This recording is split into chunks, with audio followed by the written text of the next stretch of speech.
सीमेवर सैन्य लढलं, श्रेय मोदींनी घेतलं. प्रियंका गांधींची पंतप्रधान मोदींवर टीका. हल्ला झाल्यावर मनमोहन सरकारप्रमाणे गप्प बसणार नाही. काँग्रेसच्या काळात लपलेले अतिरेकी वेचून वेचून मारले. केंद्रीय गृहमंत्री अमित शहा यांचं वक्तव्य. इंदिरा गांधींनी पाकव्याप्त काश्मीर का सोडला? अमित शहा यांचा लोकसभेत थेट सवाल. पाक समस्या ही जवाहरलाल नेहरूंमुळेच, केंद्रीय गृहमंत्री अमित शहा यांनी ठणकावलं. कोकाटेंच्या राजीनाम्याची शक्यता मावळली. मराठा मंत्र्यांचा बळी देण्यास अजित पवार तयार नाहीत.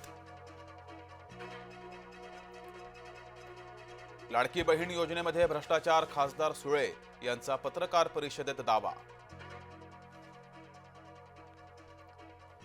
पोलिसांची कारवाई संशयास्पद, ही खासगी आयुष्यात ढवळाढवळ. एकनाथ खडसे यांचा थेट दावा.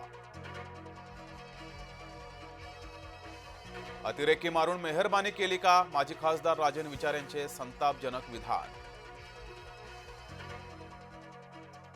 अतिरेकी मेले यावर काँग्रेसचा विश्वास नाही. विजय वडेट्टीवार यांचं धक्कादायक विधान. भंडाऱ्याच्या सहकार क्षेत्रात काँग्रेसला नाकारलं. भंडारा जिल्हा बँकेच्या निवडणुकीत पटोले पराभूत. बोगस शिक्षक भरती प्रकरणी एसआयटीची स्थापना. बोगस शिक्षक भरती प्रकरणात 24 अधिकारी अटकेत.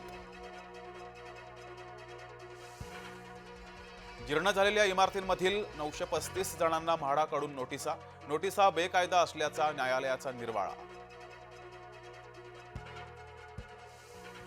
आणि दिव्या देशमुखचा लोकसभेत गौरव. दिव्या देशमुखनं जिंकली जागतिक बुद्धिबळ स्पर्धा. नवी दिल्लीत पावसानं दिल्लीश्वरांची तारांबळ.